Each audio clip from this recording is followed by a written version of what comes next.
गोविंदा है, प्यार एक परिंदा है, प्यार मीरा और गोविंदा है। मिट गए प्यार करने वाले, मिट गए प्यार करने वाले, मगर प्यार आज भी पर्वतों में जिंदा है।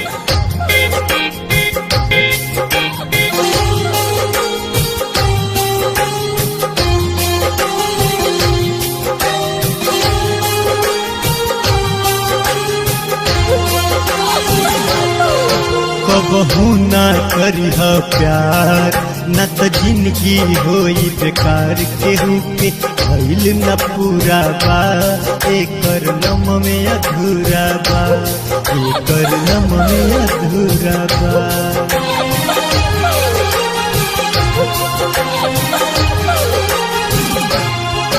कबहू ना करिह प्यार न तो जिंदगी होई बेकार। केहू के भइल न पूरा बाए कर नम में अधूरा बाए कर नम में अधूरा बा।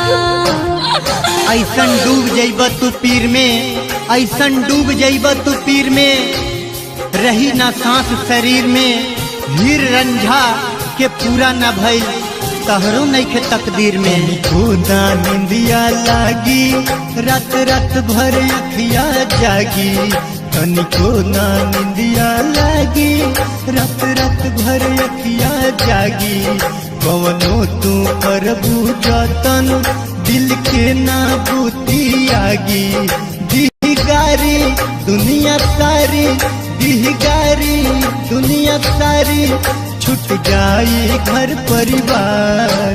कबहू ना करिह प्यार न तो जिंदगी होई बेकार। केहू के भइल न पूरा बाए कर नम में अधूरा बाए कर नम में अधूरा बा। दगाबाज से साथ मत करिह, दगाबाज से साथ मत करिह, हो जाए तो कबो मुलाकात मत करिह। जिंदगी में खुश रहे के होखे, जिंदगी में खुश रहे के होखे, त दिल के कबो बात मत करिह, त दिल के कबो बात मत करिह।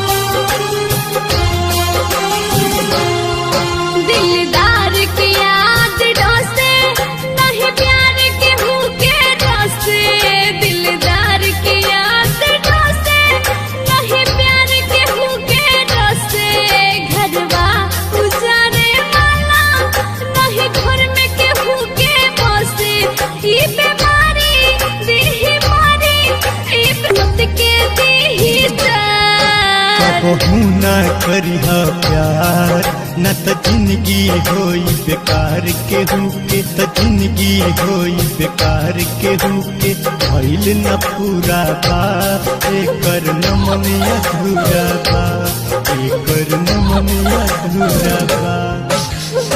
जब ई आपन बनावेला, जब ई आपन बनावेला, बलबल ई त सतावेला। बिछड़ जाई साथी त हर पल रोइया आवेला। कहे शैलित राज गजेंद्र ई ऐसन हवे समंदर। कहे शैलित राज गजेंद्र ई ऐसन हवे समंदर।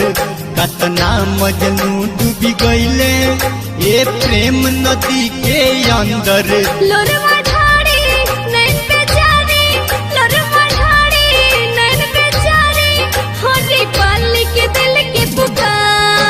कबहू ना करिह प्यार न त जिंदगी होई बेकार। केहू के भइल न पूरा बा, एकर नम में अधूरा बा, एकर नम में अधूरा। कबहू ना करिह प्यार न तो जिंदगी होई बेकार। केहू के भइल न पूरा बा।